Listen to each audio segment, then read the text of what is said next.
विपिन के सामने जो स्टेज पड़ा हुआ था ना, उसके कोनों के ऊपर यहाँ पर बहुत से शब्द लिखे हुए थे। वहाँ पर विपिन उनको देखकर एक ही बार में समझ चुका था, क्योंकि वास्तव में मल्हार ने जो उसको सिखाया था आत्मज्ञान की लैंग्वेज को, ये उसको पूरी तरह से समझ पा रहा था।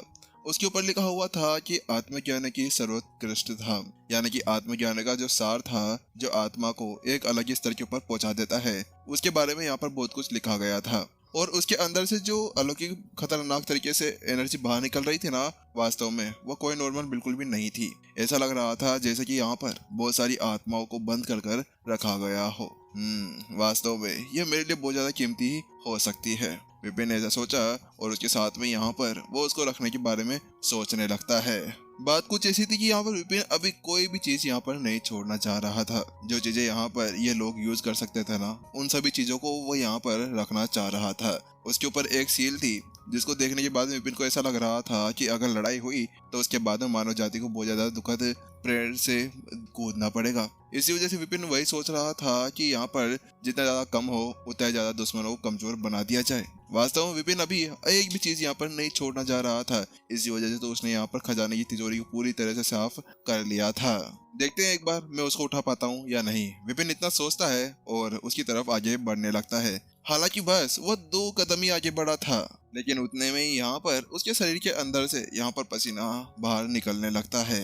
वास्तव में अभी उसके ऊपर बहुत ज्यादा दबाव पड़ रहा था। ये क्या है? आखिरकार मेरी आत्मा के ऊपर ज्यादा दबाव कैसे पड़ रहा है? विपिन ने जैसे वहां पर वो महसूस किया तो उसके साथ में यहाँ पर वो वहीं पर ही रुक जाता है। मुझे ऐसा लगता है कि यहाँ पर जो इसके ऊपर लिखा गया है आत्मासार, मुझे लगता है कि आत्मासार के बारे में मेरे को सब कुछ सीखना होगा। उसके बाद में शायद यहाँ पर मैं उसके बीच में जा सकता हूँ। विपिन मन ही मन के अंदर अब वहीं पर ही सोच विचार करने लगता है, क्योंकि विपिन जानता था कि अगर वो यहाँ पर इस सेल को लेकर नहीं चला जाता है तो उस तक यहाँ पर उसके साथ में कुछ भी हो सकता था।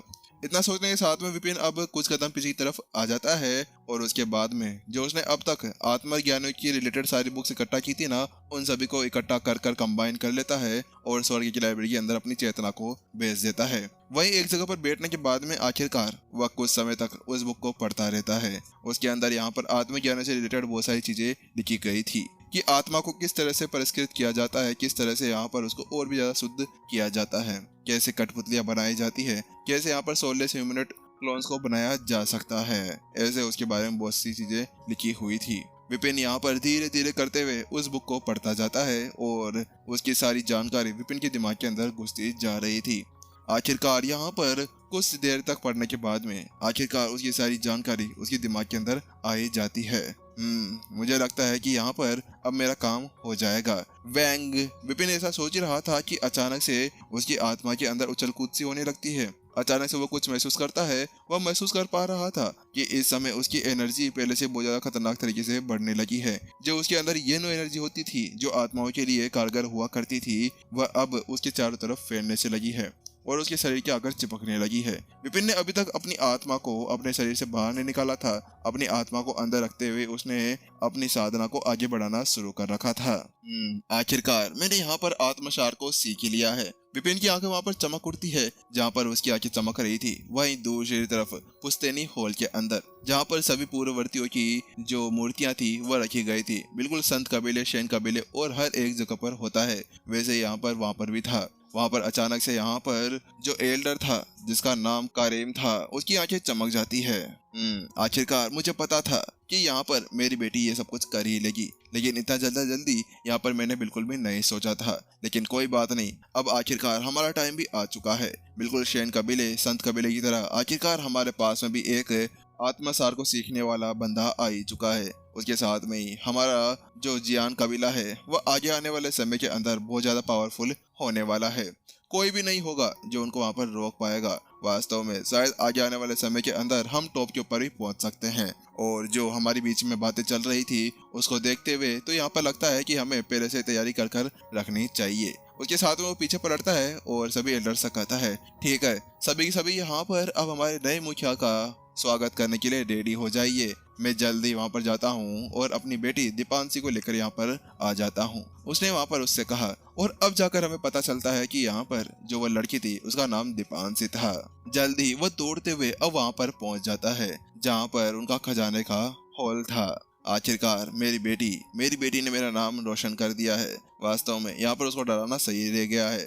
शादी के बल पे ही तो यहाँ पर वह इस तरह से आगे बढ़ पाने में कामयाब हो पाई है। दीपांशी, तुम हमारा नाम रोशन करोगी। यहाँ पर वह जल्दी से अब अंदर की तरफ चला जाता है, लेकिन जैसे ही वहाँ पर अंदर जाता है तो वहीं पर ही जम जाता है। ये क्या है? आखिरकार दीपांशी के चेहरे के ऊपर इतना पसीना कैसे आ रहा है? वह अभी भी यहाँ पर उस जेड वॉल के सामने खड़ी हुई थी और उसके सामने खड़े होते हुए यहाँ पर उसके चेहरे के ऊपर से पसीना टपक रहा था। आखिर चल क्या रहा है यहाँ पर? क्योंकि अगर ये सफल हो जाती है तो उसके बाद में तो उसको बड़ी आसानी से यहाँ पर उस जेड वॉल के सामने वह खड़ी हो सकती थी, लेकिन फिर भी ऐसा कुछ नहीं हो रहा था। यहाँ पर उसको बहुत ज्यादा प्रॉब्लम हो रही थी उस जेड वॉल के सामने खड़े होने के अंदर। आखिरकार चल क्या रहा है? उसके साथ में वो सीधा चलते हुए उसके पास में चला जाता है और उससे कहता है, दीपांशी क्या हुआ? क्या तुमने सफलता हासिल कर ली है? तो वहीं दूसरी तरफ यहाँ पर दीपांशी कहती है, क्या कह रहे हो पिताजी आप भी? आखिरकार कौन जो इतनी जल्दी यहाँ पर आत्मसार को सीख सकता है? आखिरकार वो कितना मुश्किल है, यहाँ पर दीपांशी ने उससे कहा, क्योंकि वास्तव में यहाँ पर जो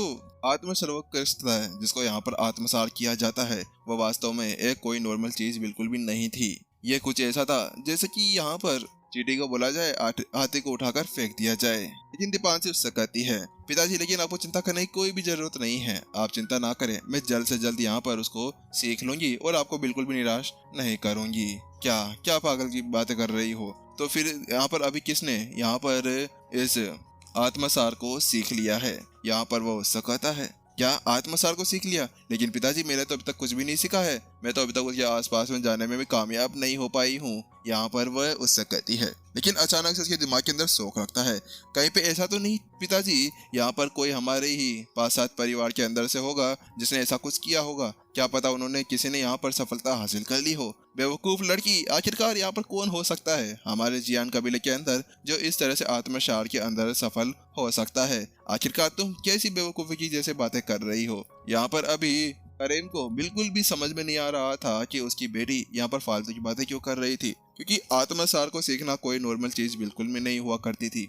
इसके अलावा यहाँ पर रही जेड वॉल की बात, तो उसको छोड़कर यहाँ पर कोई भी इस आत्मसार को नहीं सीख सकता था। यहाँ पर वो इसी तरह से सोच ही रहा था कि अचानक से उसके दिमाग के अंदर एक झटका लगता है, नहीं ऐसा नहीं हो सकता, क्या वास्तव में ऐसा हो सकता है? यहाँ पर उसके दिमाग के अंदर एक बात चलने लगती है, तो वो अपनी बेटी से कहता है, दीपांशी क्या तुमको यहाँ पर कुछ ऐसा लगा था जिसके साथ में यहाँ पर कोई गड़बड़ वड़बड़ हो? तो उसके साथ में वो कहती है, नहीं पिताजी मुझे तो ऐसा कुछ भी नहीं लगा है। तो उसके साथ में अब वो कहता है, मुझे पता चल गया, यहाँ पर कोई ना कोई बड़ी प्रॉब्लम हो चुकी है, जल्दी से मेरे पीछे आओ। वह ऐसा कहता है और उसके साथ में अब वह सीढ़ी की तरफ चला जाता है। वह दीपांशी को समझ में नहीं आ रहा था, लेकिन अपने पिता को इस तरह से भागते हुए देखकर वो भी अपने आप को नहीं रोक पाई और वो भी उसके पीछे पीछे वहां पर जाने लगी। जल्दी यहाँ पर वह एक सेकेंड फ्लोर के ऊपर पहुंच जाता है।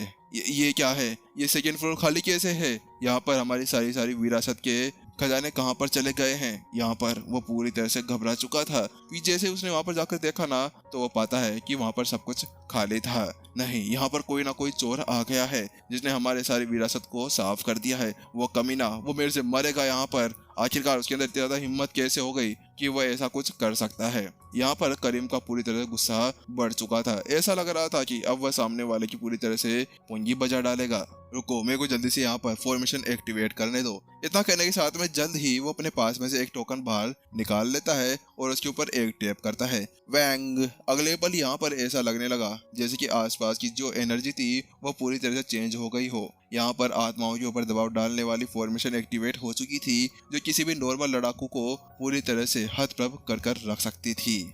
यहाँ पर मैं को देख के बता सकता हूँ कि वह चोर कहीं और नहीं गया होगा, अभी वह आसपास में कहीं होगा, क्योंकि ये चोरी यहाँ पर कुछ समय पहले ही हुई है। चलो ठीक है, हमें ऊपर जाकर देखना चाहिए, यहाँ पर करीम उससे कहता है। तो वही उसके साथ में दीपांशी और करीम आखिरकार अब 3rd मंजिल के ऊपर पहुंच जाते हैं। लेकिन वहां पर जाने के बाद में ये क्या है? मैं लुट गया, मैं बर्बाद हो गया। ये कौन है? कौन सा चोर यहाँ पर आ गया जो यहाँ पर इस तरह से हमें बर्बाद करने के बारे में सोच रहा है? वास्तव में अभी करीम की हालत पूरी तरह से खस्ता हो चुकी थी जब उसने ऊपर वाले फ्लोर के ऊपर जाकर देखा। नहीं, ये नहीं हो सकता। आखिरकार हमारा पूरा खजाना कहाँ पर चला गया? ये हमारे पूर्वजों द्वारा यहाँ पर रखा गया था। आखिरकार किसके अंदर इतनी ज्यादा हिम्मत हो गई जो यहाँ पर ऐसा कुछ कर सकता है?